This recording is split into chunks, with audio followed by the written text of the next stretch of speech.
right. So this presentation is called ADHD. What do we really know? And I think ADHD is actually still a bit of a controversial diagnosis, and I think it's a really interesting topic that continues to evolve over time in terms of what people really think about it. So let's move through a couple of introductory kind of perspectives, if you will, on the subject of ADHD. Now, let's start with a question. So, if you consider the two co-founders of Natural Mental Health, Dr. Henry Emmons and Dr.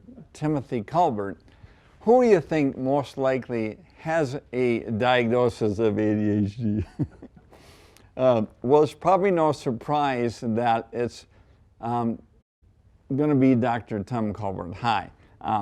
And although I've not been officially diagnosed with ADHD, I think everyone that knows me, my family, my friends,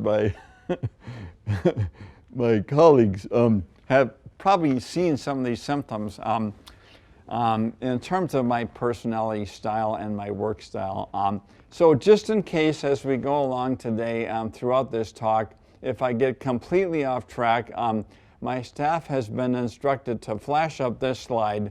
My brain is experiencing technical difficulties. Please stand by, and then we'll try to get things back on track. But I do want to say this. I want to present not just the negative or pathological aspects of ADHD, if you will, but also really the upside. It's very much the case that over our history in the last, especially, let's say,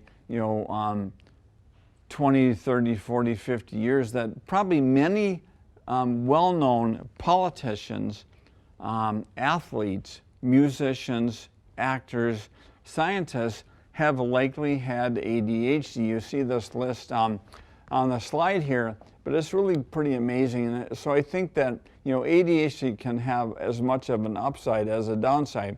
It's interesting as well to note that there must be something appealing or endearing about ADHD symptoms to us as a culture, because some of our favorite cartoon characters, Bart Simpson, the Roadrunner, Goofy, Tigger, Calvin of Calvin and Hobbes, if you recall that comic strip, Beavis and Butthead, SpongeBob, probably have symptoms of ADHD, and we love these characters. So again, it's not such a bad thing overall necessarily. So I would argue, and we'll learn about this during our discussion today, that ADHD can very much be an asset. Many people with ADHD are described as being very energetic, spontaneous, creative, high energy. They're oftentimes very good multitaskers, even though they can tend to be somewhat disorganized. They can be really passionate and almost hyper-focused, if you will, on things that they find really to be motivating and interesting. So it's interesting to note, I just wanted to mention this one study very quickly, but they did a study in Africa where they looked at a specific tribe in Kenya. And what they deduced is that people in this particular cultural situation, they were nomads and hunter-gatherers, actually benefited from having this ADHD trait or gene which they were analyzed for. And so in that setting, in that situation, it was actually an advantage, and they measured this advantage by looking at their nutritional status. So I think in modern life, in our current culture, it is arguable that there are many jobs perhaps that could be really benefited from by ADHD symptoms. I think of things like, certainly maybe real estate or outdoor jobs like maybe construction, working in a national park. I think maybe video game developers where they're kind of multitasking, doing a lot of stuff with screens. I think there's a lot of situations that people could do well and really accommodate to and actually benefit from their ADHD core symptoms. Now, it's important to understand that ADHD is of concern because the numbers continue to rise somewhat. Since about 2000 to 2002, the prevalence of ADHD was measured, at least in the US, to be around 7.5% or so. And then over the last couple of decades, it's gradually increased. And right now, the prevalence of ADHD in the US population for kids ages 4 to 17 is about 10 to 11%, depending on which study that you read. So it's definitely of concern, and I think the concern is that it might be overdiagnosed commonly, and we're going to talk about that as well. Here's a graphic depiction of that same data. You can see the trend is up and away. And I think there are a variety of reasons for this, but I think one of the big reasons is that there are pressures, if you will, in the public domain, I think, that kids function in, that lead us to want to diagnose kids with ADHD. So number one, you see under the word pathologize, I think we have a situation in schools where we have large class sizes, so we have a relatively poor teacher to student ratio. And when you have kids that are disruptive in the classroom setting, I think oftentimes these teachers, and it's hard for them, and I admit this, they feel overwhelmed, and they feel that there are also safety issues of concern if a kid is disruptive and, let's say, aggressive. And so commonly, it's easier for them, instead of looking at the problems with the system and the public educational system and whether they have enough special education funding or other services to support these kids behaviorally, I think it's easier for them sometimes to pathologize the child, refer them to their doctor to get, potentially diagnosed with ADHD. So, and I think that happens all the time. But I think the system is broken. If we could actually customize or individualize education for more of these kids, you'd have a lot less kids diagnosed with ADHD. And then under the word label, I think the insurance industry is happy to have these diagnoses as well for a variety of issues or a variety of reasons. But one of the big reasons is that for healthcare practitioners to get paid, they have to have a diagnosis, basically. I think that does drive the system to some extent, and then also to have justification to treat a person with a mental health condition, especially with medication.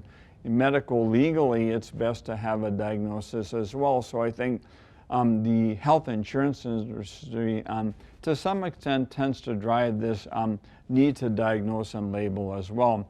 And then finally, Big Pharma. We do know that the pharmacy companies have done a great job of advertising the fact that supposedly your answer or the answer to the difficulties that you're having with your child resides in a pill that he or she can take every day, and that will magically cure them of all their difficult, challenging, and otherwise negative behaviors, which is of course not the case. But I think because of the pressures, kids get overdiagnosed constantly with ADHD, and also I think the big new one is autism spectrum disorder, pretty much every day. And I think that's a problem because there is a downside to overdiagnosis and inappropriate diagnosis, and it's called the legacy effect.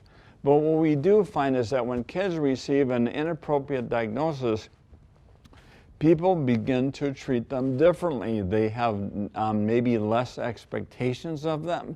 They might distance themselves from them. They might shame them or treat them poorly. And so I do think we have to be careful with this issue of labeling. It's not a benign thing. I think it can really have a negative impact on kids, very much so over time. Even this idea that, for example, that if you have ADHD, you're not intelligent, that could not be further from the truth. So again, I think we have to really be careful with this idea of labeling and try not to overdo it. So ADHD, some further numbers. The average onset of more severe forms of ADHD is about 5 years of age. With the more moderate forms, I'd say it's more like 7 to 9 years of age. Sometimes in teenagers that have ADHD of the inattentive type, especially really bright teenagers, you might not actually pick up or diagnose ADHD as being really functionally impairing until somewhere in high school, and that's certainly happened in my practice, because they've gotten by in their life to a certain time, but then as the demands get too high for them, then things get more difficult and they seek treatment. It's interesting to note that about the ratios for the combined type of ADHD, which is the most common type, is about 3 to 1 boys to girls. Girls more commonly have the inattentive type. About 50% of kids with ADHD will have symptoms into adulthood. And it's interesting to note that it's very much genetic, so about 44% of kids with ADHD will have a parent with ADHD. Omkar Sawar-Decker is going to help us to understand the cultural aspects of what he calls a distracted or impulsive culture. But of note, Black children aged 3 to 17 years are more likely to have ever been diagnosed with ADHD or learning disability as compared to white children and Hispanic children, at least in the U.S. So the question is ADHD overdiagnosed in the U.S.? And I think the answer is yes. It's interesting to note that they've done these large surveys and looked all over the world at countries that diagnose ADHD formally in their mental health system. And what they've found is that the average prevalence worldwide of ADHD on average is about 5.3%. We've seen some newer numbers that suggest it's maybe closer to 7%. But in the USA, as mentioned, we have a typical prevalence rate of between 10 and 11%. So basically almost double that. But it's interesting to know that in certain countries, like France is a great example that I read a little bit about, the rate or the prevalence of ADHD as a diagnosis is only 0.5%. This is a Western European country, well-developed, well-educated people. So why is that? And I think the issue comes down to, culturally speaking, how we see children and childhood and developmental issues and the way that families function and our expectations for kids. But the bottom line is, in France, they really refuse to pathologize these behaviors, and they also do a good job of supporting kids both at home and at school, and also with therapy, probably at a higher rate than we do offer in the United States, and they do this much more consistently. So I think France has a model that's certainly encouraging to me. There's an investigative journalist named Alan Schwartz who said the ADHD diagnosis situation as a misdiagnosis, incorrect diagnosis, is epidemic.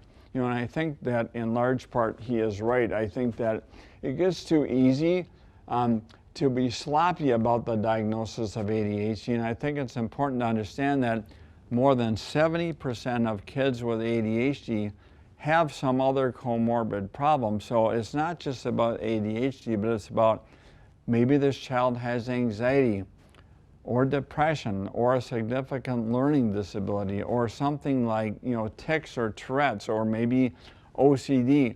And so I think it's very easy to confuse the diagnosis of ADHD with something else. And that's why in some cases, I think we have to think about the diagnosis of ADHD as a diagnosis of exclusion. We have to rule out these other things first. And oftentimes, kids that get referred to me clinically, it turns out they don't have ADHD. They do have one of these other conditions. So we have to really be careful with this and how we think about it. So what is ADHD actually? There's been a lot of different things described. I think in general, kids that are misbehaving, that are disruptive, the first thing we commonly think about is ADHD oftentimes, but I don't think that that's quite right. So if we want to get specific about it, ADHD really includes 3 main symptom domains. Motor control, which kind of varies from, on the one end, kids that are sedentary and don't move much. On the other end, kids that are hyperactive. In the attention domain, we have this ability to hyper-focus and really stay locked into something with sustained attention no matter what. And on the other end of the spectrum, we have kids that are easily and frequently distracted. We have the impulse control domain, where on the one end we have kids that are more careful and kind of inhibited in their behavior. On the other end, kids that are very impulsive. And so the top three domains, inattention, hyperactivity, impulsivity, are the core domains of ADHD. But we think that now we understand that kids with ADHD also have this fourth domain of impairment, and that is deficient emotional self-regulation. So you see that added domain I've included at the bottom. On the one end, you'd have more of a suppressed or stoic affect. On the other hand, you have a tendency for some kids to be very intense and emotionally overreactive. That might not mean that they're depressed, but it just might mean that they have very strong or big emotions a lot of the time. And it's important also to understand that over time, the domains of hyperactivity and impulsivity tend to decrease, but the inattention is the symptom that tends to stay and continues to be a problem for many people over their lifetime. I think it's also instructive and kind of interesting to look at the history of ADHD and related symptoms. In the late 1700s, there was a couple of physicians, one in Germany and one in Scotland, that began to talk about problems with attention in adults and kids, and Dr. Weikart called this the inattentive person, and Dr. Crichton called this called these diseases of attention. So they were starting to kind of think more medically about this. Then in the late 1800s, George Frederick Still, the father of British pediatrics, kind of threw it out there that this is a defect in moral control, that these kids actually don't know right from wrong, they're not being properly disciplined. So that was an interesting take on this kind of disruptive behavior pattern as well. And then I thought this was interesting, but this German psychiatrist in the late 1800s, about 1844, then developed some stories and some little books for kids about these kind of behaviors of inattention and hyperactivity. He called them the Fidgety Phil stories. And he began to think about these kinds of symptoms, ADHD symptoms, more as mental or neurological disorders that are brain-based than really on some kind of just behavioral or spiritual or moral problem. And so he drew these lovely little books also to keep kids calm in his waiting room. These are some examples of the illustrations from his books, but in the one story that he emphasized kind of and brought in this element of hyperactivity, he said the following: Phil wriggled and giggled, and then I declare, swung backward and forward and tilted his chair. So that sounds like a fidgety kid. In the other story, Johnny Look in the Air is what they called the story about the kid that was inattentive. He added the line, looking at the sky as the clouds floated by, which is commonly, something you think about when somebody is distracted. And then finally, in the 1900s and until the current time, I think the diagnosis became more neurological. They brought in hyperactivity more than even inattention for a while. And then finally, they added this issue of impulse control. They thought a lot about neurological damage. At one point in the 60s, it was called, ADHD was called minimal brain dysfunction or brain damage. And then finally, in the 1960s up until now, it became much more clearly defined with the three core symptoms of inattention, impulse control difficulty, and of course hyperactivity. Now they are not called subtypes, but they're actually called presentations. So there are three. So everything is ADHD, attention deficit hyperactivity disorder. It has to be diagnosed based on standardized rating scales, and some people use computerized attention tests that are normed and validated for different ages and genders. And then there are three subtypes: the combined presentation, the hyperactive impulsive presentation, and the inattentive presentation. And what people are talking about more in the last few years is that beyond those three core symptom domains, that we need to add a fourth domain, and that is emotional regulation. There's good, really, studies and data that support that more than half of people with ADHD, and we see this all the time in our practices, have this impulsive, if you will, emotional style where just like they are behaviorally impulsive, they are emotionally impulsive. They tend to be very reactive, inappropriately at times, intense emotionally. They can be quick to anger, and they can have a lot of what parents would describe as mood swings. And they don't typically have bipolar disorder, although that can be difficult to sort out. And as part of this constellation of difficulty with emotions, more than 90% of the kids, especially as they move into the adolescent years, have what's called rejection sensitivity dysphoria. And that is this intense sensitivity to the perception of being rejected, criticized, or teased by important people in your life. This can cause these folks a lot of emotional pain and trigger this sense of failure, and then that can also trigger negative self-talk, low self-esteem, etc. Also, it's important to note that many people define ADHD not strictly as difficulty with impulsivity, inattention, and hyperactivity, but really as an executive function deficit. And so Russell Barkley, he's a well-known guy in the ADHD field, a researcher. He says that people with ADHD really are defined by the fact that they have deficiencies in these 7 key or core executive functions. You can see the list there. And so this has led people more recently to rethink, well, does the name ADHD, Attention Deficit Hyperactivity Disorder, make any sense? Because it's not really a deficit, it's more of a challenge in controlling or modulating attention. And it's not really a disorder in the sense that there's no definitive pathologic finding in people with ADHD. We can't do a brain scan, we can't do an EEG, we can't do a blood test to diagnose ADHD. It's purely based on observation and standardized rating scales. So the ADHD guru Russell Barkley, the executive function guy, proposed the name self-regulation deficit disorder, and that's a thought.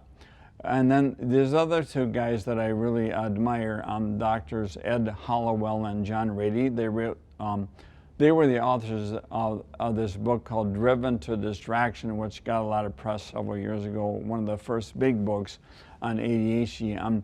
They suggest this name, variable attention stimulus trait, which kind of has a different feel to it than ADHD, and I really agree with them. And they make the point that it's not just a disorder or a deficit, it's a mix of assets and liabilities, and that we should definitely rethink the way that we talk about it. And I'm on their side. Now, if you look at the literature, we mentioned 3 presentations or subtypes of ADHD in the DSM-5. But if you look out there, there's a lot of other people writing about ADHD that feel that there are maybe several subtypes of ADHD. Daniel Amen describes, he's a famous psychiatrist that's looked at this from the standpoint of SPECT scanning, these brain scans. He says there's 7 subtypes of ADHD based on brain activity. Scott Shannon is a integrative child psychiatrist I think highly of. He's talked about several subtypes as well. The DSM-5 has the 3 subtypes. Henry and I have talked a lot about ADHD and how it can kind of parallel the subtypes of depression in some way. So we came up with our own 3 subtypes that I think kind of combine all these different authors and ideas into one clean set of 3 subtypes. So we call the one the distracted brain. That's kind of like the combined subtype, but it adds this tendency toward these kids having more anxiety. These are kids that can definitely hyper-focus on things that they're really excited about. They tend to be quite disorganized, and they can do very well with regular physical activity. So these kids in this subtype have inattention, impulse control, and hyperactivity issues, all three. Then again, there's the lethargic brain subtype, which is kind of more aligned with the inattentive subtype in the DSM-5. That's a subtype where these kids tend to have more just inattention, not so much in the way of hyperactivity or impulse control issues. And they can actually be kind of slowed down. They can look like they are slow to do things. They can have a flatter mood, lower energy, sometimes even look a bit depressed. And then finally, there's what we would call the distressed brain subtype. That's kind of more aligned with the hyperactive impulsive subtype. That's a subtype where we see these kids having a lot of emotional dysregulation and much more in the way of aggressive tendencies, anger management issues, and a very low frustration tolerance. Oftentimes they are described as having a lot of mood swings day to day. More commonly, I see these in the context of a family system that's a bit more chaotic and disorganized as well. I think that all this talk about all these different subtypes gets confusing, so here's my suggestion. We just whittle it down to 3 basic diagnoses: nerd, geek, or dork. I don't know what you think about that, but we'll see. Now, here's the, I think, topic that gets a lot of play lately because we just don't know, and that is, what causes ADHD? And the answer is we really don't know. And it's surprising to me that in this day and age, we're in a situation where modern science cannot delineate what the pathological issue is within ADHD. Now, a variety of things have been postulated. Differences in the anatomy of the central nervous system. It's been called and described as a delay in maturation of the central nervous system. And we talked about executive function deficits. Classically, it's been thought of as a deficit or a deficiency in neurotransmitters, specifically dopamine and norepinephrine. From an EEG standpoint, there's an imbalance in these brain waves that are in the brain. I'll point that out to you in a second.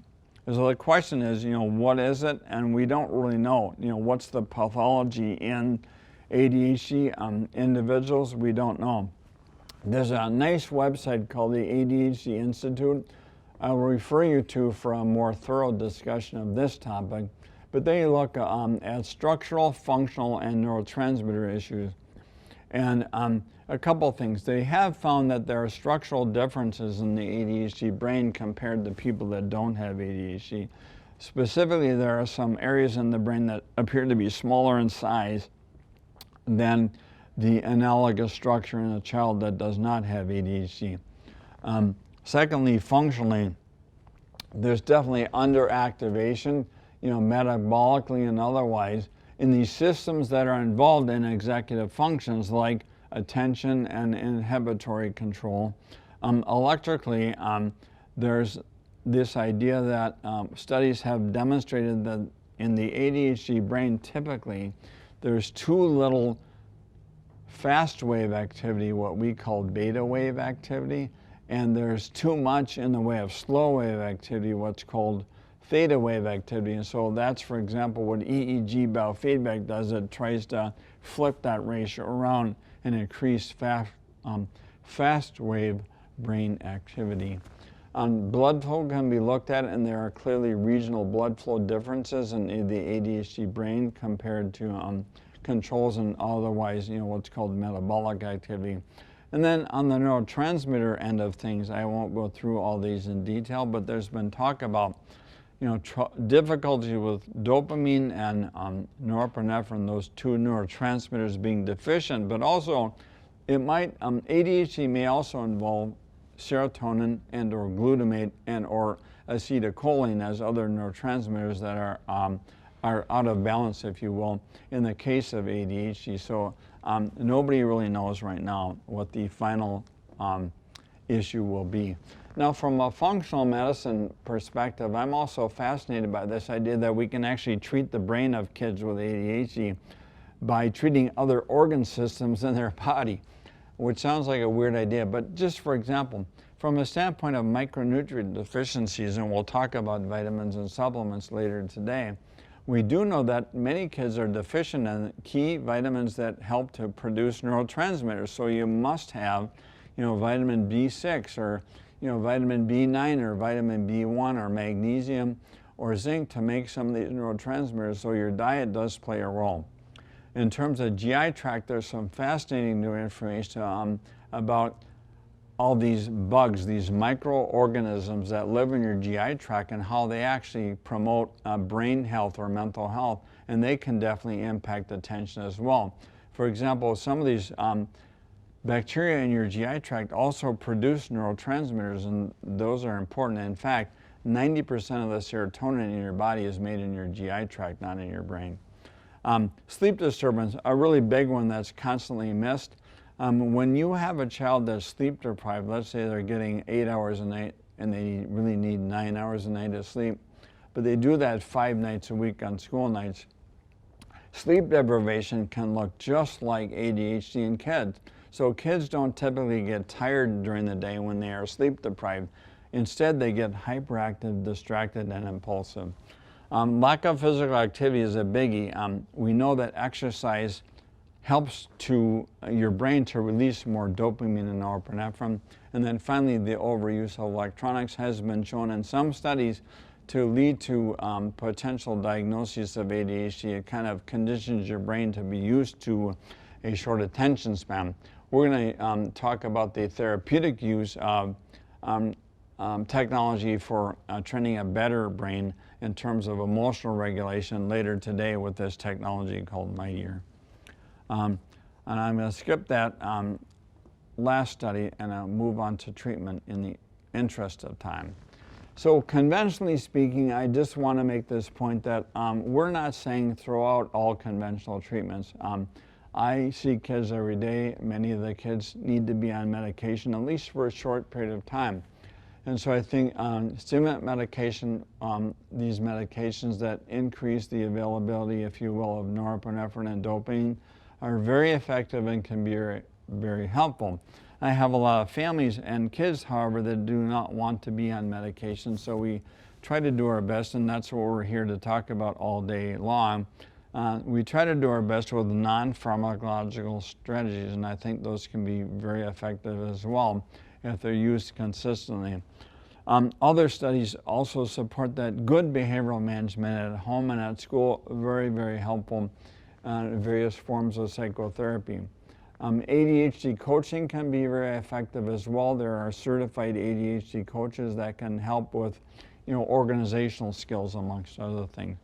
Educational supports at school, so important. IEP plans, 504 accommodation plans, and then adjunctive therapies as well. Kids with sensory processing issues, I love for them to get occupational therapy. Kids need physical therapy and speech and language therapy sometimes for social pragmatic language or disfluency or articulation issues. So these are all really important. We're not throwing these out, but what we're emphasizing today is the natural approaches. There was a big study called the MTA study done in the mid to late 1990s and published during that time that showed that early on in the first 14 months of this study in terms of therapies, medication did show some nice gains in terms of improvements in core ADHD symptoms. But it is important to note that kids that had additional issues like anxiety, social skills, difficulties, or disruptive behavior at home like oppositional behavior also did better if they had both medication and psychotherapy in combination. And then you can read about these other longer term results which are less robust in terms of the fact that they really showed that the medication treatment group over time by 3 years out did not show any additional gains, so that medication can be helpful, I think, for a short period of time, but I think the jury is still out in terms of sustained medication use over many years and whether it's really or truly effective. And that's why we have to talk about all these other options, so that's why we're here today.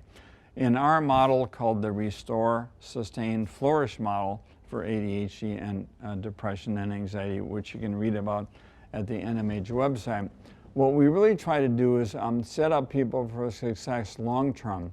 So we take it in steps. In the restore phase, we want to provide what is needed to basically restore the deficits in people's mind, body, and spirit. So that might be things like a better diet. It might be taking some supplements. It might be tuning up your sleep. It might be learning some basic mind-body skills to kind of recharge your batteries. In the sustain step, and by the way, we're going to learn all about that stuff today in future talks. In the sustain part of the model, we take action to change important habits. So we increase our level of exercise, for example. We do a better job with behavioral management. So we have some talks today for parents about how to manage kids with ADHD. Well, we have to be really careful with our use of electronics. Electronics can really cause trouble on a lot of levels. And then finally, we'll talk about healing technologies, and we'll hear about one in particular called Mightier later today. And then in the Flourish part of our paradigm, we want to take things to another level of success. We want to really optimize mental health for all kids and teens and adults. And we talk about things like habitat redesign, mind-body skills, love and social connections, supporting authenticity, and you'll hear about some of those aspects of things today as well. As you go through today's workshops, maybe think about these 3 subtypes of ADHD that we talked about: the distracted brain, the lethargic brain, and the distressed brain, and see if this makes sense to you. And we don't have a lot of time to go through this, but I think this concept of not just changing the child involved with ADHD, but changing their environment, their context, their social factors, really important and critical actually for long-term success. So when you're thinking about ADHD treatment, also think about things like, specialty schools, retooling relationship experiences, and changing maybe your family lifestyle practices. So stuff to think about as well. And then finally, I'll leave you with this slide. I did a pretty good job, I think, of staying focused. I didn't have to show that technical problem slide, but apologies to those that work with me. I make their lives difficult. Thanks for paying attention to this talk, and we'll move along. Thank you.